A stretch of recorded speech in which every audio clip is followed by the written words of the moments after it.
Good morning, everyone. My name is Radana Crhova. I work for the Department for International Development in the UK as an advisor on development impact bonds. So I wanted to welcome you to this session that will outline the Village Enterprise Development Impact Bond, one of our most recent projects. First of all, I'd like to thank you all very much for coming. Thanks also to the organizers, to UBS Optimus, the IDB, SECO and SDC for putting together a great session. We're especially grateful for an opportunity to share with you our experience on the Village Enterprise DIB. The session itself is geared towards sharing a donor perspective from the UK government on the DIB as an innovative instrument. However, I'm also very grateful that I'm joined by the technical minds behind the project that really put it together, have been with the DIB since its very inception. That's Avnish Gangadurdos of Instiglio, and also Richard Sedlmeyer of the University of Oxford. I'll let Avnish and Richard tell you a little bit more about themselves later and how they got involved in the project. Last but not least, I want to welcome my colleague, Jessica Cartwright, who is the Development Impact Bonds Program Manager. Once Avnish and Richard have introduced the Development Impact Bonds technical detail and design, Jess will tell you a little bit more about the learning, about what we in the UK in DFID have learned from the Impact Bond, perhaps how the instrument differs for us as a large institutional donor from our business as usual, and for how we'd normally approach projects. So a lot to cover, but we'll try to leave at least 15 minutes at the end for questions. So I'll just get moving. Before launching into the Village Enterprise DIB, I wanted to sort of set the scene with a couple of short remarks on how DFID got involved in development impact bonds. Thanks very much. As with many other donors, I think the story starts with pay for success, payment by results, and I think you heard a lot about that this morning, so I'm not going to dwell. Just to say, first of all, very often we use the terms pay for success, payment by results, results-based financing interchangeably. So if I switch from one to the other, please don't be alarmed. What I mean generally is an idea of a contract where government doesn't pay for inputs, we don't pay upfront for the provision of services. We wait for what happens, we wait for the outcomes, for the impact of programs before we pay. And again, perhaps just to mention that the attractiveness of PBR to us has been around aligning our partner incentives behind outcomes. I think, again, you've heard this morning about the transparency that payment by results, RBF, gives, our ability to report on the outcome that we have achieved for our target audience is something that's been really important. So as of 2016-17, and please don't quote me on these numbers, they sort of vary a little bit, DFIDs, about 3/4 of DFIDs centrally procured contracts had some element of payment by results. That is a rough total of about £600 million in contracts. So just to give you an idea of scale. But I think it's safe to say we're still learning about the impact of RBF contracts. In our line of work, what we're most interested in is the financing element. And again, you've heard a little bit of that this morning. The very simple but not very well explored fact that to be paid later, to be paid with a delay, contractors need to source financing somewhere. They do need to find the money to pay the bills, to put it very simply. It seems almost laughably simple, but even as a big government commissioner, we've done very little research about this until recently, when we found that actually 93% of our suppliers of payment by results contract that we've surveyed use their own financing to pre-finance delivery. So they rely very much, a vast majority of those rely on their own unrestricted cash reserves. What does that mean? Well, probably to us, it means that we're more likely to be already contracting with just those who can afford it, who can afford to participate in results-based financing, PBR. are we missing out smaller providers, more innovative providers, or those who simply don't have the risk appetite to take on contracts that involve a delay in payment? Well, maybe.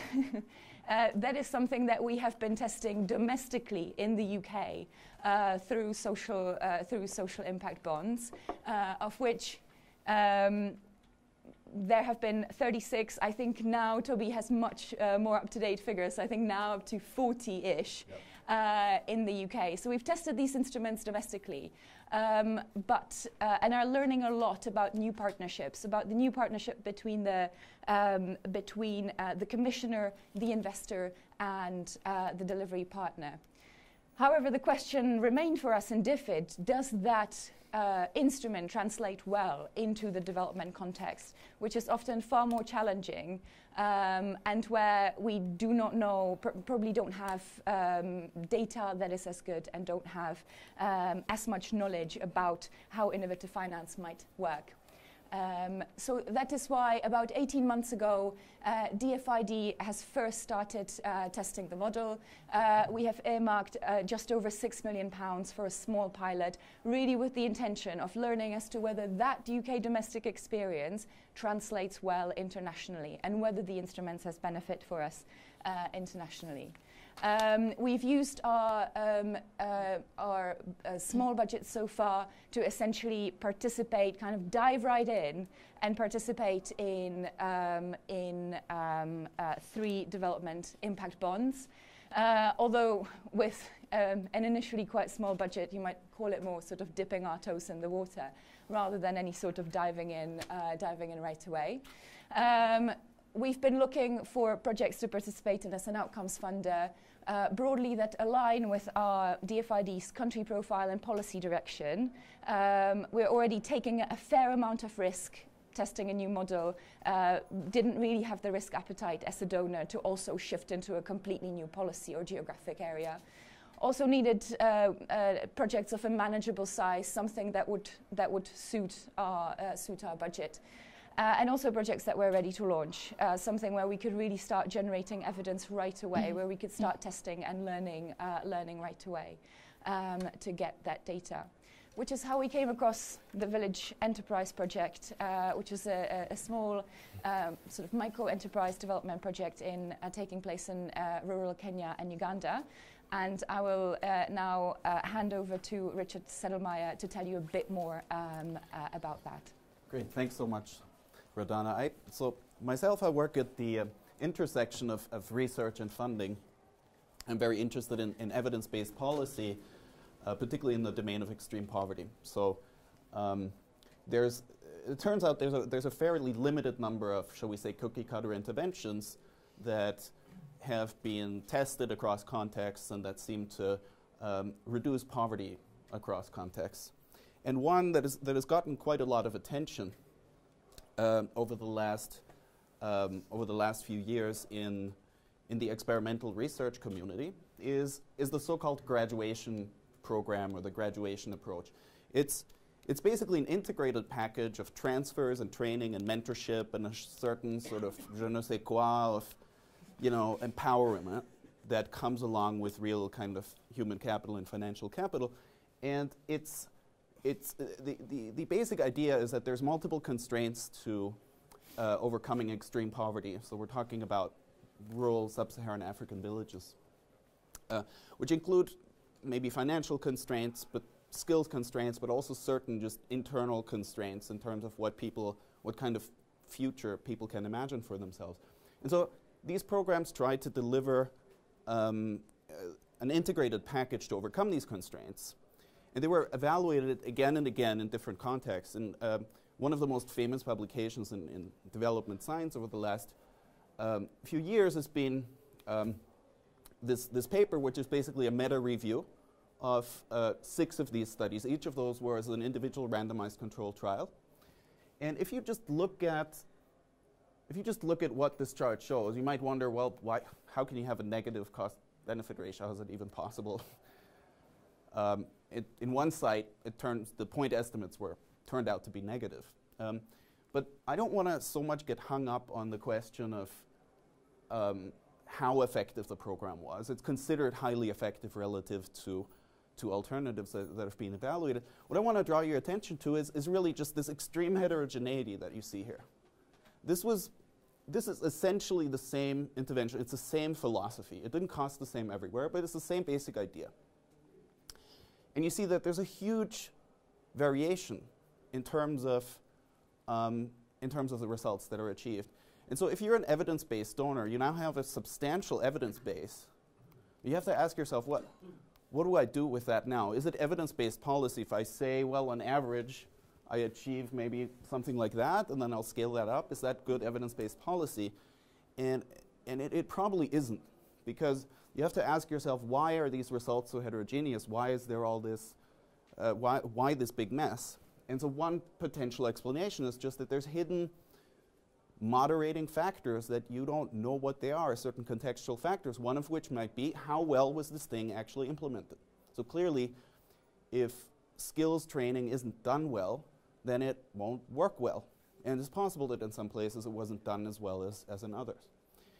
And so this is a real challenge for donors who fund, who embrace evidence-based policy and who want to fund in an evidence-based manner.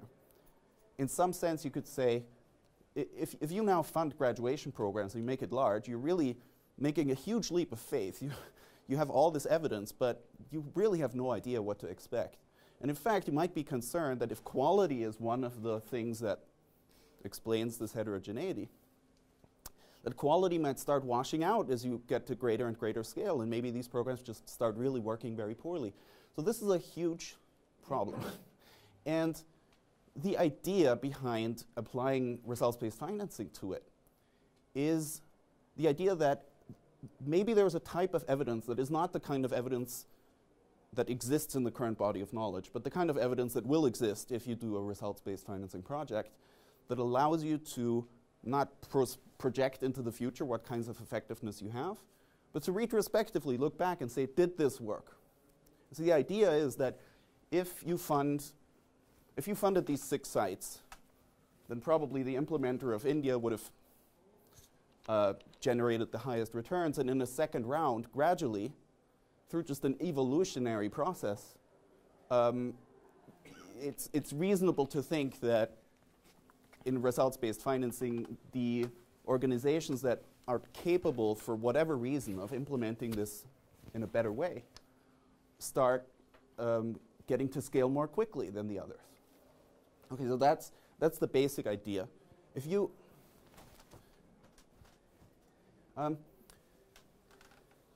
but there's a number of concerns associated with results-based financing that are often brought up and that we tried carefully to address here. And one of which relates to this concern that if you work with people whose life mission it is to engage with the extreme poor, and you say, and you sort of imply that I don't trust you to do your job well, so I'll wait for the results, and I'll pay you only if you achieve them, it can be sort of, there's an implicit insult in that. And there's been a lot of economic research, in fact, quite a lot of it done here at the University of Zurich, that shows that just framing a transaction that way can be very demotivating and actually reduces performance. So you can literally use incentives to reduce motivation. And this is a concern if you engage with somebody like Village Enterprise, who you would think have the heart in the right place. So if you change the story in this potentially unhealthy way, it could be a concern. So we were very deliberate about how we framed this. We're not framing it as this kind of interaction of we're the principal, the donor, we don't trust you to do your job, and so we'll pay you later if you implemented it with quality. We more took this frame that I just tried to outline at the outset. All we have is this evidence, and it's not enough for us to be confident that we can scale this in an evidence-based manner. But we can outsource some of this entrepreneurship that's needed to innovators like yourself who are willing to try and make this work. And it's essentially the same contract, but we think that the way you frame it is probably important. So this is one way in which we've addressed one of these concerns. A second one relates to this issue of potential gaming of results. So poverty is obviously very multidimensional. If you say, I'm going to pay you for, I don't know what it is, the adoption of some agricultural technology, then maybe the implementer starts overemphasizing just that and does not actually care about this multidimensional thing that is true poverty. And this is a huge challenge. We thought about this a lot and basically have a payment function. You can find more details about it on the conference website, but we have a payment function that really tries very hard to align the net present value of payments with the net present value of what's considered the most robust single measure of poverty alleviation, which is basically consumption. And then the third issue was transaction costs and how we set this thing up in a way that is not exceedingly complex and just this rabbit hole of eternal contracts and communication and legal expenses. That's very much Avnish's domain and something that he'll have a lot more to say about.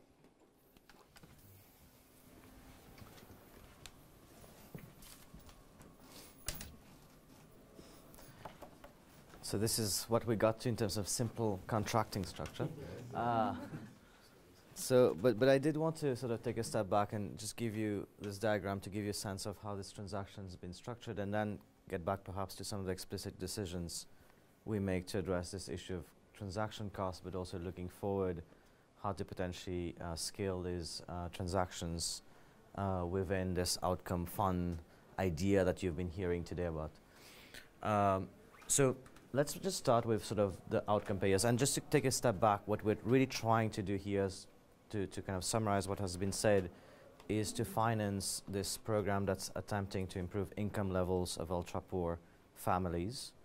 And the program, this transaction is doing something quite ambitious, which is to pay for attributable improvements in income. So there's a randomized controlled trial evaluation, which is quite a rigorous impact evaluation that's trying to assess how much extra income is being produced by this program for the beneficiaries. And that measurement is actually happening 1 year after the end of the intervention, which is, again, quite ambitious because we're trying to measure not just the things that happen today right after the intervention, but whether it sustains. And then we're trying to pay dollar for these consumption improvements that we're seeing. So it's a fairly high standard that we're setting this NGO for. And this is the sort of structure, the contracting structure that was put in place to execute this contract. So the first thing that happens is that the outcome payers here, USA, DFID, and an anonymous donor represented by Richard, basically got together and put together $4.3 million of outcomes funding. They committed this money into a fund. That's we're going to call this the outcomes fund, but that's being held by a trustee. And that trustee really plays an administrative role of just holding the money and releasing it when results are being achieved. And that trustee then signs a single contract with a service provider that says we're going to pay you for each unit of income that's being improved. And the other interesting thing is that so this is a direct contract with the service provider, whereas you've seen in many other examples where the contracting is happening with investors. There's pros and cons to these things, but in this case, one of the things we unlock is that we don't get concerned with this issue of capital raising. We really unlock our preconceived notions of where capital should come from, what forms it should take, when should it be raised, and that's really becomes the challenge of the service provider. And I'll talk a little bit about why this decision was made. So these guys raise the capital and start implementing. There's an outcomes evaluator that determines the outcomes, and then the rest of the program really just happens here, right? These guys deliver results, these guys verify, these guys pay, and that happens over the next 4 years until 2021 when the program ends. So that's a little bit how this is structured. And the couple of interesting features here, decisions that we've made. One was to really sort of streamline the donor relations in this outcomes fund. You can imagine that without this intermediary here that's holding the money, this service provider would be overwhelmed with managing 3 different contracts. And each donor has their own constraints, contracting modalities that you have to deal with, And that tends to be extremely overwhelming for these guys. Instead of focusing on doing the work, engaging the pre-financiers, they are now focusing on reporting, managing contracts, and really figuring out ways to engage. And there's a diversity of ways the donors are engaging. USAID is giving their money almost entirely up front. Wellspring Advisors, which is Richard's organization, is giving all the money up front. DFID is actually paying over time. So you see a whole financial management needs to be happening there, and that's being done by the trustee. And the service provider is very much shielded from these transaction cost, and they just have to make one single agreement with the fund. The other reason we did this is because actually this is the genesis of this project back in 2014. Richard and I were talking about sort of what are the big constraints to this practice to really expand, and we really came down to one of them being outcome funders not finding it so easy to actually get involved in these practices. A range of issues arise, ranging from contracting, procurement issues. You're not really set up to do multi-year commitments of funds towards results, to issues of legal nature, to issues of technical nature. So we wanted to see if we could provide this kind of outcomes fund solution that would in some ways resolve these issues, but also start developing institutions and rules that actually are meant to do this kind of financing. And the hope is that this is a very first pilot of donors coming together and pooling their funds in this outcomes fund. The next step is to really try to get more donors into it and more service providers involved, and try to replicate and templatize this type of transactions so that we can drive down transaction cost and hopefully drive up learning and concentrate that learning as well. So that's a really sort of important decision that was made. The second important decision was to kind of really take a market approach to capital raising, right? I think a part of why transactions costs tend to be quite high in this structuring process is we're really trying to over-engineer everything. We're trying to come up with all the answers to all the parameters of these deals, from the outcomes contract to the way capital has to be flown into it, to the way funders have to come into this. But what would happen if funders could just put a large amount of money up for grabs and to say, well, here are the clear rules by which you can earn that money, and we're going to step back and let the market self-organize in some ways and try to find ways to structure capital. And that's really a question, right? We don't really know how this is going to play out, right? There's a lot of reasons why it could work out, and we could see new forms of capital coming into this program. There's some reasons why this could be a challenge too. So that's part of the learning we hope to achieve for this experiment. And what's been happening so far is that the service provider is starting to actually think in an interesting way. Their question becomes, what's the cheapest and easiest way to raise capital, right? And that's a very important question for us for somebody in this structure to have, right? And they are thinking, well, we have multiple sources of capital we could tap into. We could certainly go towards impact investors in the ways you've heard this morning and get them involved as impact bond investors. We could also go to our philanthropic donors and start bringing them into these transactions and make a different offer to them, which could look like this. You give us some money, we implement this program, then there's other donors who are matching your funds almost if we're successful. And that's an interesting offer to a philanthropic organization. So they could also engage these guys. They could also decide to use their own money and retain the payouts to do whatever unrestricted investment they want to be making, right? So we're expecting to see quite a few innovations here in terms of where capital is raised from, how it's being put together, how it's being structured. And that has allowed the donors to really take a step back and in a matter of 6 to 8 months, I think, like really drive this transaction all the way from first conversations to finalizing and signing. So the transaction cost that's been put on their plate has drastically reduced compared to other types of evaluation. So these are the two things I wanted to kind of really stress. We'd love to get your questions later, so I'll just pass it on to Jessica to talk about the lessons. Yeah, perfect. So these next sort of boxes are just a summary, really, of the learning process we've been on.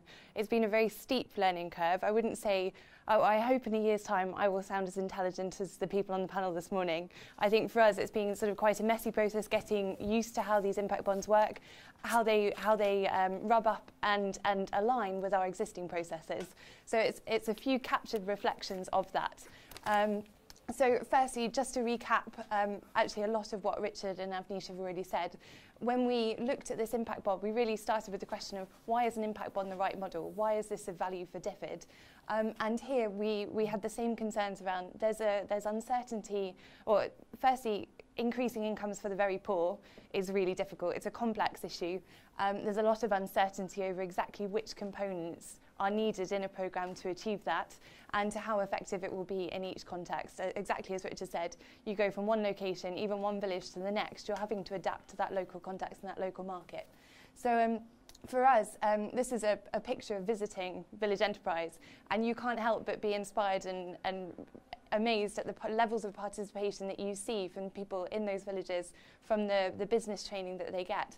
But ultimately, it's very difficult to assess just on participation alone if that's actually going to have a real sort of long-term sustained impact 1 year after an intervention's ended on their incomes and their consumption patterns.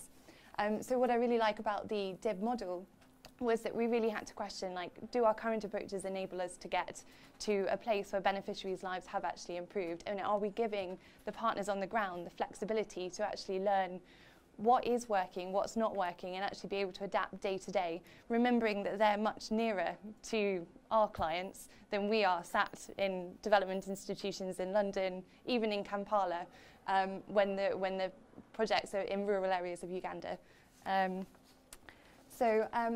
The other thing that was, I think, very empowering was the design process, and it's a very collaborative process. It brings this diverse range of stakeholders together, and it really challenges you to say, what does good look like? And I would say that we went through a much deeper design process, actually really analysing the evidence and saying, okay, for me, this is what matters. This is the level of income that I want, level of consumption increase that I want to see, to know that it's had sort of a meaningful impact on the lives of these people living in rural communities, and I want to know that it endures for 12 months.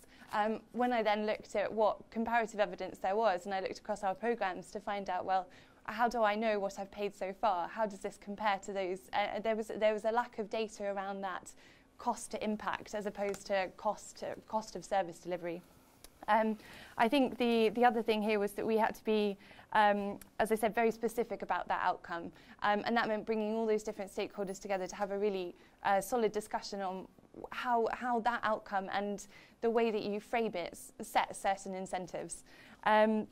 So I think coming into the project quite late on, I think that was also one of those challenges. A lot of the work had been done already. There was a strong, well-designed outcome metric that really did align to Village Enterprise's theory of change. And I think the fact that Village Enterprise had been a core part of that design process was really critical. I mean, it really did follow through what their core mission, what their value, what they know to do well, and where they were focused. So I thought that was excellent. But it did also mean that, having looked at sort of our risk appetite, what we know so far, that we wanted to push for some changes. And that was actually quite challenging to do quite late on in the process. We had to get up to speed quickly. We had to really analyse what evidence we had. And then we had to think, well, if we're going to be paying a premium to investors for this potentially, what's the type of risk that we're transferring? And what are we willing to pay for it? And they were tricky questions to answer. So one was around holding the scale-up risk. And I think, again, this came back to why the impact bond model was of value to us. Village Enterprise is a relatively small organisation. We hadn't worked with them before. We were now talking about them delivering results for 12,000 to 14,000 households over a 3-year period.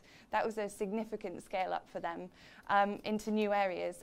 Looking at our due diligence approach, that for me as a programme manager would be quite a big risk to undertake, to pay them on an input basis. So I thought what was really nice was actually there was a level of risk transfer around increasing the scale, but I think we had to push to some extent to make sure that the scale aspect was actually being transferred fully. We were setting sort of a minimum number of people that we wanted the programme to work for. And similarly around trying to sort of increase the incentives for higher level consumption benefits over lower level consumption benefits, which we felt was important to us.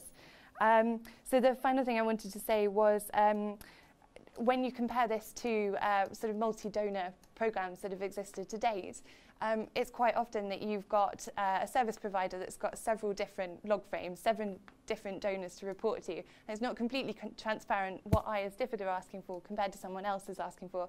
We're probably all reasonably aligned, but we're not specific on one key outcome.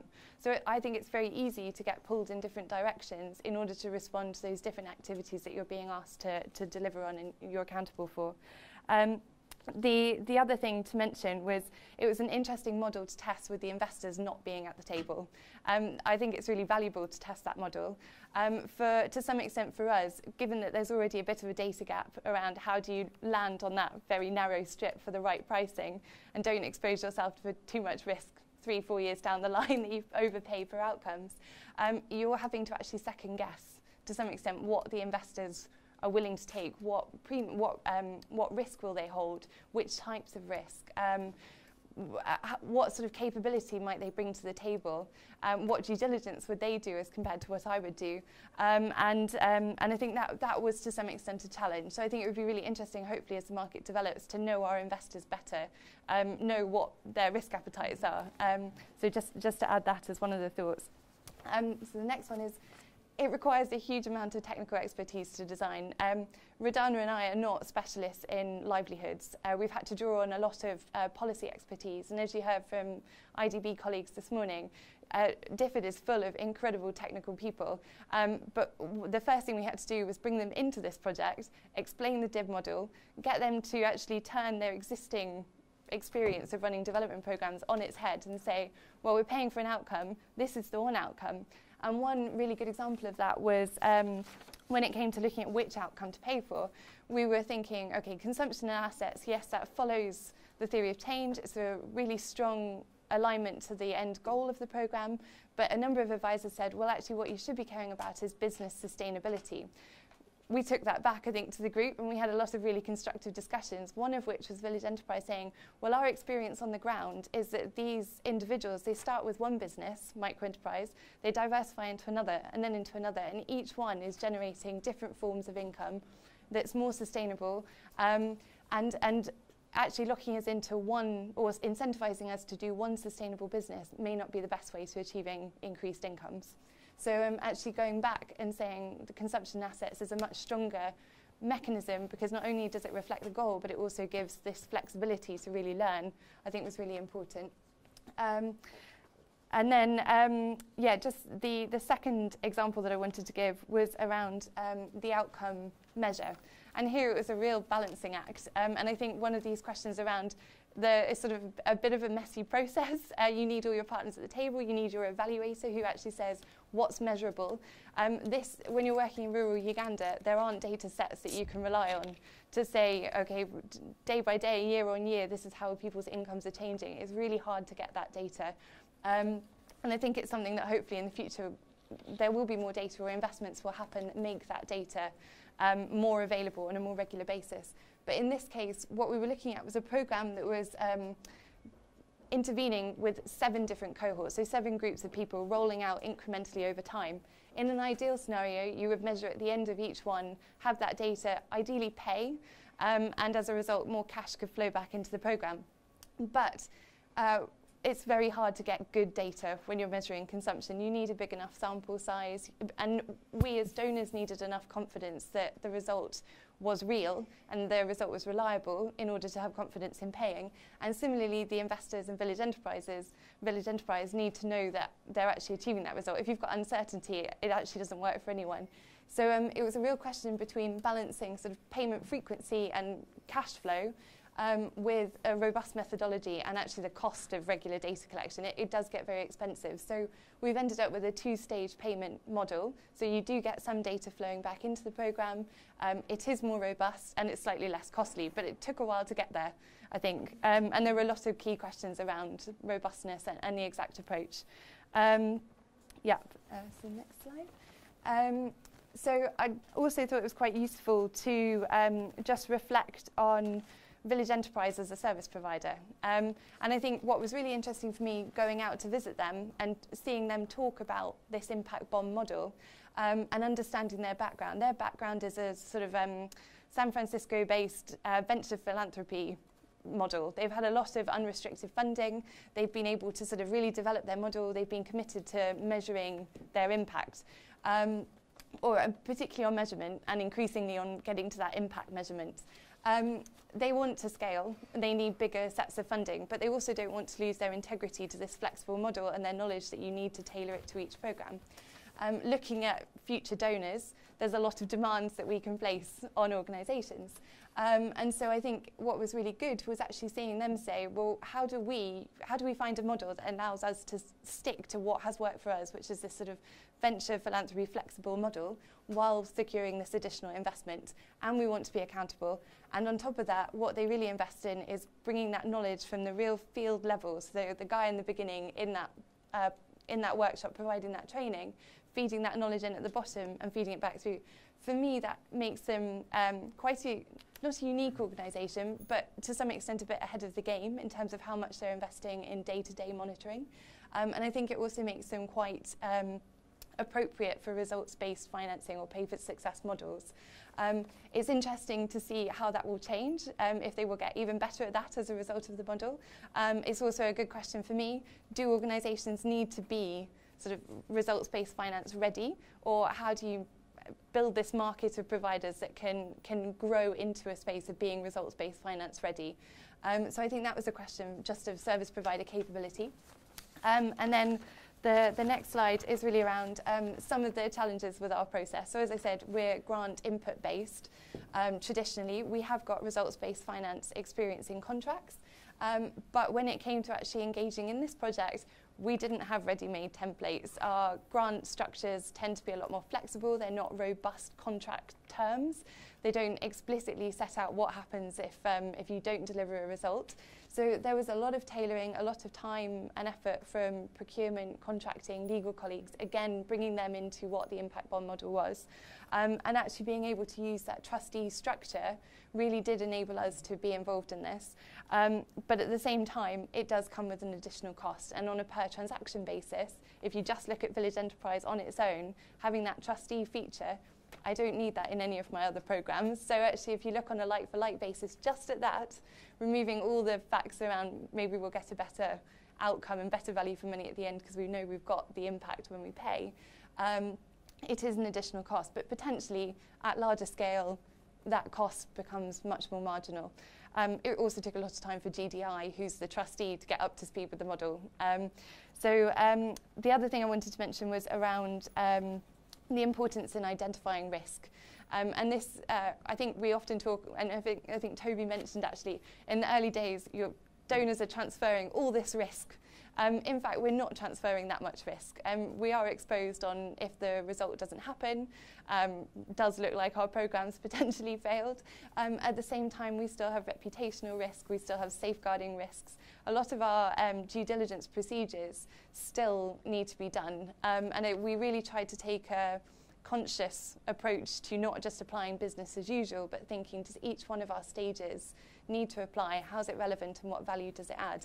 And I think on a number of those, particularly around bringing in investors, which are a new entity to us, we had questions around money laundering. How do you manage that with investors coming in and money going back out? Do you know who these investors are? Do they have the reputation and the capability to really support these programs in the right way? Which are questions for all donors, again. So you kind of wonder, okay, if I'm assessing this, surely it's useful for other people that are also on the donor side. The final one I wanted to mention was currency risk. This was really quite problematic. We commit in pounds all the time, and that's so that we don't get overexposed if the value of the pound decreases. In this program, we were paying $1 for $1 of benefit. Of course, you've got the pound-dollar effect.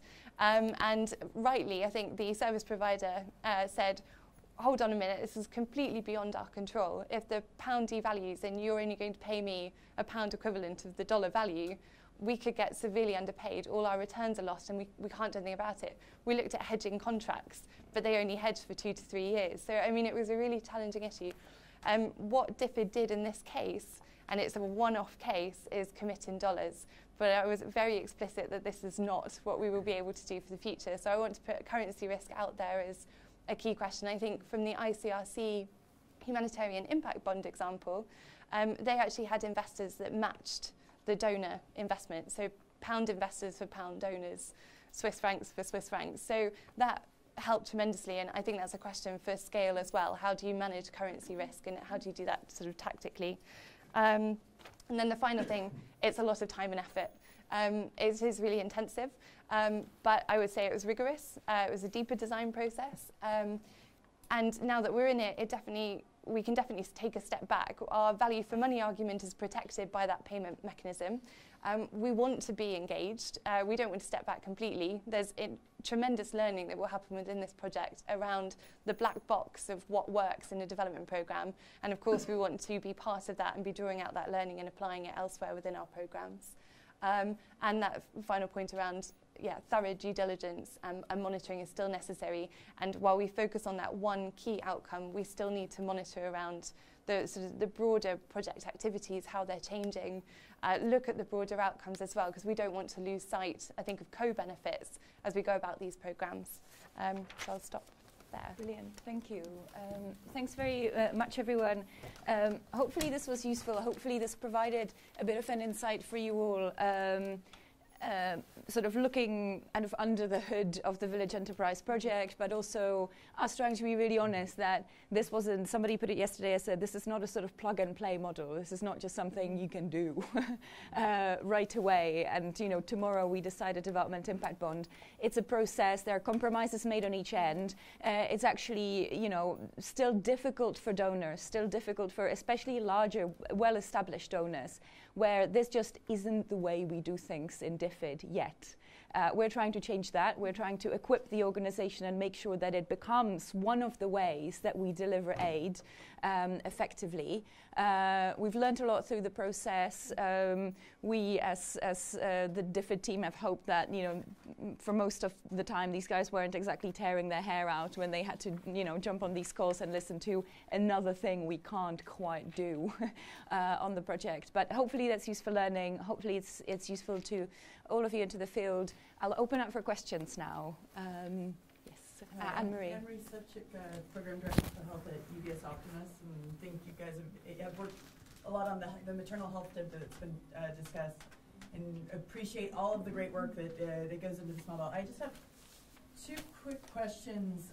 The first is with regards to why you selected the Village for DFID, why you selected the Village Enterprise DIB as the one you drove forward versus some of the work that the group had done with regards to sleeping sickness or disease elimination, where it was looking quite hot and then it sort of cooled off. Just if there's any rationale for that, I'd be interested to understand. And then the second thing is just with regards to thinking about understanding with regards to this project in particular, how you think the outcome measures translate to real social impact. Because my understanding with regards to poverty alleviation and looking at the literature is that it's kind of mixed. There's some great examples, but there's not, I don't feel that it's like really, really strong. So I would just be interested to hear a little bit of the thought behind that as well. Brilliant. Shall I start on the first question and hand over to Richard on the second? So with regard to selecting the Village Enterprise project versus other projects that were out there, especially we'd previously done a lot of work with social finance looking at sleeping sickness, especially in Uganda, actually, the very same geography. I think commenting on that specifically, and with the sleeping sickness project, I think it was an issue of time and risk appetite of DFID at that time that the project was designed. I will say that this was sort of earlier. We'd looked into sleeping sickness and designing that project before DFID had proper staff that were working full-time on development impact bonds. Before, you know, and in a way, mistakes were made, I think, institutionally, really by not appreciating just how intensive the process is, how much it requires, and, you know, just how new the instrument is. So I think at the time it was a case of too much too fast. Yeah. We're not yet ready for that. That's why this program was designed as a much smaller one. We sort of made that decision quite consciously, thinking, you know what, let's go for a smaller budget. Let's try to help DFID as an institution get comfortable with the idea of development impact bonds, really by first having the 3 first case studies that we have to point at before we really go to scale and before we really try the next one. So I think it's timing. Policy-wise, actually, you know, we do a lot still on neglected tropical diseases, including sleeping sickness. So it's not a no forever, but I think misalignment in terms of risk appetites and I think we sort of bitten off more than we could chew, possibly, for a first project. So it's why we've had to take a step back. I want to just maybe quickly clarify. Is your question, why is the measure that we selected? No, I think the measure is as good as, I think it's good for what this program is. I'm more interested on the poverty alleviation question of where you think there are sort of, and maybe it's perhaps a conversation we can have, Bila, because there were a number of other questions and I don't want to take it over. It was a quick question just on poverty alleviation is related to social impacts such as health and education outcome, like really showing where you have poverty alleviation leading to measurable social outcome improvement. That was the question, and I think that maybe should be taken out because I saw a lot of other questions, but I'm happy to talk about it another day. I can try to give like a very quick reaction to that. Is that I would say that in the poverty domain, there's a lot of debate about, you know, measuring income, measuring consumption, measuring how they relate to each other. I think with respect to the question of does an increase in microenterprise value and an increase in consumption, does that mean anything among people who are desperately poor and go hungry? That is generally not considered to be an issue of major debate. I think the notion that income's rising for people who have the world's lowest incomes, that is kind of a goal in itself. I would say is within the development not one of the hottest debates. Could I just add one additional very quick point on that? But I think it's around the scale. And I think there's a question earlier around, for me, one of my questions for the future and as we go to scale is, if you look at one outcome indicator, and it's really good to be focused on one outcome indicator, it does set a specific goal, but equally when you're working with a given population, it's quite possible that there's a couple of other co-benefits that can be done at the same time. And one question is like, could you ever get to a space where you've got like a basket of outcomes where you can actually leverage those, the fact that you're already working with that population to achieve a broader set of outcomes? The how to do that, and I don't think there's an example yet, at least not in the developing space. So I just want to put that out there as well. Sorry, another 5-6 minutes. Brilliant. Yes, so we've got one question here, Toby and Rob. Well, I'll take first this round of 3, and then I'll do another 3.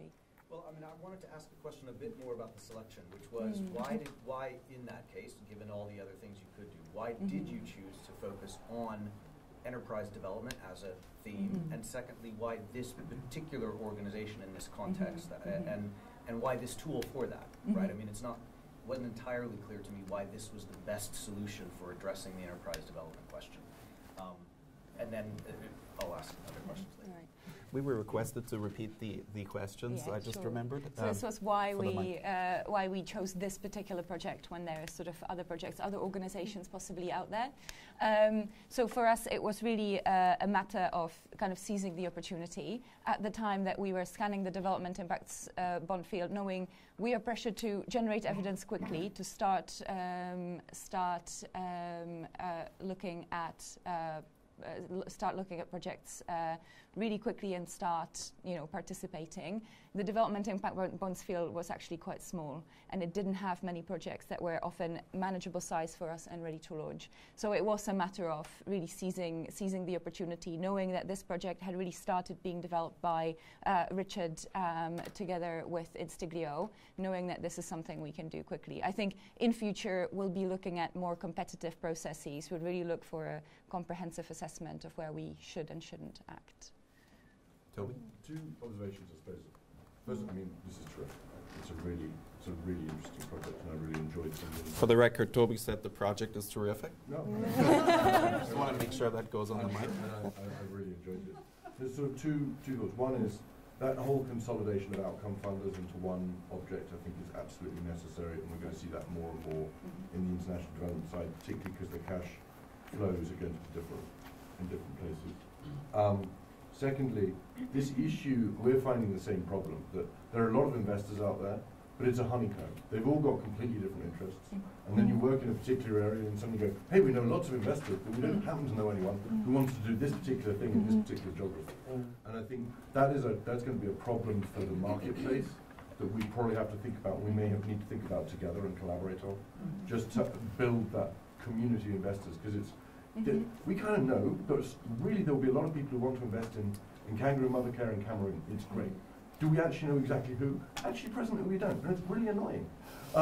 So that's the second thought. And then the last one is the way that when we look at which DIBs have not performed as well as people expected, generally speaking, it's been that everyone expected the social enterprise that they thought was absolutely God's gift to everything would do everything they said they would. And they didn't put in place the adaptive and learning engine and performance management because there wasn't a route to enforce it for the investors. So I just, in terms of reflecting on the structure you showed, I just think maybe a little bit of thought on how you make sure that performance management and the governance of that to ensure they put it in place is there, i.e. investors in some kind of governing body or whatever it happens to be. Because that's the only bit that made me nervous. Any reflections, Avnish? Yeah, no, I think we're sort of conscious of this issue of not stepping on the other side of the line. And in this case, actually, we as an organization are not doing anything on the other side besides structuring the contract. And it's a bit of an open question, right? Because I think we as sort of designers and intermediaries, we have the risk of becoming a little bit of a central planners in this process, right? And trying to sort of really think we know the solution to what performance management looks like, to what capital raising should look like. And I feel it's interesting to try to see what that looks like for these organizations if they are pressured to deliver results, right? We don't know the answer to that, and I think this is part of this experiment, is to try to figure out what is performance management and what does the response to the pressure to deliver results look like for an organization if they were left to think for this on their own. What kind of advice do they actually go to versus the ones we think they should go to? What kind of networks they have access to, right? And I think that's part of the issues. We talk about not knowing who the investors are, but in fact, many of these organizations have fundraised for all their existence and know exactly who's interested in their programs and have built an interesting network of funders who are ready to speak on their behalf and perhaps modify the way they fund their programs and so on. So I do think, this is a little bit of an open question, right? And it'd be interesting to see what happens. You may be absolutely right that things don't go as well as planned, and I think that's a risk we're all here sort of aware of, and sort of and what Radana mentioned is that this is not just a theoretical premise. There's an actual process evaluation in place to really unpack the black box and to start understanding what are the reactions to incentives we're seeing in terms of new capacities built, in terms of types of financing being mobilized, in terms of performance management systems and so on. So it'll be an interesting sort of discussion to have in a year or two and to see how it played out. I think the only thing I'll clarify there is that I don't think the intermediary should ever be the planner of what people learn.